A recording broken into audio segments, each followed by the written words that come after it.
વર્ણિવેશરમણીય દર્શનમ મંદહાસરુચિરાનનાંબુજમ પૂજિતમ સુરુનરોત્તમૈર્મુદા ધર્મનંદનમહં વિચિંતયે. અસતોમા ષટ્ગમય તમસોમા જ્યોતિર્ગમય મૃત્યુર્મા અમૃતમ ગમય. ઓમ શાંતિ શાંતિ શાંતિ. અસ્મદ્ગુરુ સમારંભામ નાથયામૂન મધ્યમામ લક્ષ્મી વલ્લભ પર્યંતામ વંદે ગુરુ પરંપરા. આજની જ્ઞાન સભાની અંદર પધારનારા બધા જ ભગવત ભક્તોને વેદાંતાચાર્ય, પુરાણ ઇતિહાસાચાર્ય, એમએ ફિલોસોફી શાસ્ત્રી રાખી સભાઈના હિતપૂર્વક જય સ્વામિનારાયણ. ભક્તો, આજની આ જ્ઞાન સભાની અંદર આપણે બધા સાધકે હિંગ ક્યારેય પણ ન ખાવી, ખવાઈ જાય તો કયું પ્રાયશ્ચિત, આ વિષય પર થોડી વાત શ્રવણ કરશું. તો બધા જ શ્રોતાગણો ધ્યાનપૂર્વક આ પ્રવચન શ્રવણ કરે અને એને આત્મસાત કરી રાખે. તો વાયુ પુરાણની અંદર કથા આવે છે કે એક સમયે દેવતાઓ અને અસુરો વચ્ચે ભયંકર યુદ્ધ થયું અને એ યુદ્ધમાં અસુરોના અધિપતિ બલિ અતિશય ઘાયલ થાય છે અને એના શરીરમાંથી રક્ત વહી ધરાતલ પર પડે છે અને એમાંથી રામરઠ એટલે કે હિંગ નામના એક વૃક્ષનું પ્રાગટ્ય થાય છે. બલિરાજાના રક્તમાંથી આ હિંગ પ્રગટ થઈ છે અને એટલે માટે સાધકોએ, અર્થાત કે જે સાધના કરનારા છે, એ લોકોએ હિંગ ક્યારેય પણ ભક્ષણ ન કરવી, કારણ કે હિંગ જે છે એ વિકાર કરનારી થાય છે. ભગવાન સ્વામિનારાયણ સત્સંગી જીવનના 5મા પ્રકરણના 56મા અધ્યાયના 25, 26 અને 27મા શ્લોકમાં કહે છે કે પરિત્યજેત સર્વથૈવ સંસર્ગમ મધ્યમાશયુહો ભંગાતમાલા હિ ફેન માદકાદીની પૂતિ ચ સાધોગો ભક્ષયેન્નૈવ દધિતક્રામ લિકાસ્તથા માસાનુકૂલાત ઠાતછાકમ ચ કટુમ ચ લવણમ ત્યજેત તૈલમ તિક્તમ રામરઠમ ચ સો અતિ ઉષ્ણમતિ શીતલમ ન ભક્ષયેત અવિજ્ઞાતમ પદાર્થમ કંચનાપી ચ.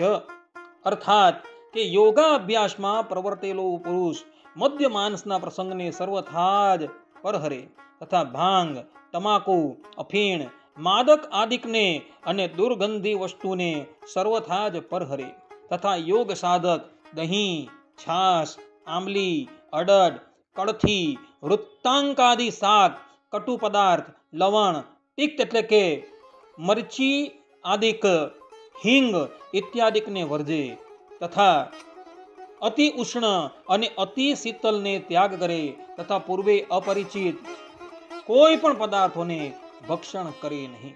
આ પ્રમાણે ભગવાન સ્વામિનારાયણે અહીં સ્પષ્ટ રૂપે કહેલું છે કે જે સાધક છે, એ સાધક જે યોગ સાધનાની અંદર છે, જે ભગવાનનું ભજન કરે છે, એ લોકોએ ક્યારેય પણ લસણ છે, કાંદા છે, મધ્ય માંસનો જેમાં ઉપયોગ થયો હોય તે તથા હિંગ જેવા પદાર્થો ક્યારેય પણ ભક્ષણ કરવાના નથી. એનું કારણ કે યોગ સાધના કરનારાને આ પદાર્થો વિકાર કરનારા થઈ જાય છે. માટે ભગવાન સ્વામિનારાયણે અહીં આ પદાર્થો ભક્ષણ કરવાની મનાઈ કરેલી છે. ભક્ત ચિંતામણીમાં પ્રકરણ 8 ચોપાઈ 29માં નિષ્કુળાનંદ સ્વામી કહે છે કે જે મુખે જોઈએ નામ પ્રસરવું તે મુખે હિંગ લસણે વાસ્યું વળી પાપીને પ્યારી પિયાજ એવા નરને રૂઠ્યા છે રાજ. અર્થાત કે જે મુખથી ભગવાન શ્રી હરિનું નામ નીકળવું જોઈએ એ મુખની અંદર લોકો હિંગ છે, લસણ છે તથા કાંદા ખાય છે. તો જે લોકો આવી અભક્ષ્ય વસ્તુ ભક્ષણ કરે છે એનાથી ભગવાન શ્રી હરિ હંમેશા દૂર રહે છે. આ પ્રમાણે નિષ્કુળાનંદ સ્વામીએ કહેલું છે. કદાચ કોઈ સાધક જાણે અજાણે આ હિંગ ભક્ષણ કરી દે તો એણે એનું શું પ્રાયશ્ચિત કરવું? તો આ સંબંધમાં ભગવાન સ્વામિનારાયણ સત્સંગી જીવનના 5મા પ્રકરણના 45મા અધ્યાયના 35 અને 36મા શ્લોકમાં કહે છે કે અથો મન શીલા સુક્તિ ગુગ્ગુલવંજન ગૈરિકાન હિંગુર્ણાન ધેનુ શૃંખાશ્મ શસ્ત્રાસ્થિ નખરાન ગૃહમ વિકૃત્વા ચ ભુવમ વિપ્ર તપ્ત કૃચ્છમ વ્રતમ ચરેત. અર્થાત કે મનશીલ, છીપ, ગુગ્ગુળ, અંજન, ગૈરિક નામનો ધાતુ વિશેષ, હિંગ, કામડી, ધેનુ, શિંગડા, પાષાણ, શસ્ત્ર, ગજાદિકના અસ્થિ અને નખ ઇત્યાદિક જો વિપ્ર વેચે તો એણે તેના પ્રાયશ્ચિત રૂપે તપ્ત કૃચ્છ વ્રત કરવું જોઈએ. આ પ્રમાણે વિચાર કરો કે અહીં સ્પષ્ટ રૂપે લખેલું છે કે ગુગ્ગુળ છે, અંજન છે, ગૈરિક નામનો ધાતુ વિશેષ છે, હિંગ છે. જો આ બધા પદાર્થ વિપ્ર જો વેચે તો એણે એના પ્રાયશ્ચિત રૂપે તપ્ત કૃચ્છ વ્રત કરવાનું છે. તો ભક્ષણ કરે તો એણે કયું પ્રાયશ્ચિત કરવું? આ એક પ્રશ્ન ઉભો થાય છે. તો જે પણ કોઈક વ્યક્તિ આ વસ્તુ વિક્રય કરે છે તો એણે તપ્ત કૃચ્છ વ્રત કરવાનું છે. તો જે લોકો ભક્ષણ કરે તે લોકોએ પણ એના પ્રાયશ્ચિત રૂપે તપ્ત કૃચ્છ વ્રત કરવાનું છે. તપ્ત કૃચ્છ વ્રત કેવી રીતના કરવાનું તો તેનો પણ વિવેક ભગવાન સ્વામિનારાયણે બતાવેલો છે. સત્સંગી જીવનના 5મા પ્રકરણના 47મા અધ્યાયના 17મા શ્લોકમાં ભગવાન સ્વામિનારાયણ કહે છે કે શિરમ ઘૃતમ ચાંબુ તપ્તમ મિશ્રમેક દિનમ પિબેત ઉપવાસેદેક દિનમ તપ્ત કૃચ્છો અયમ ઉચ્યતે.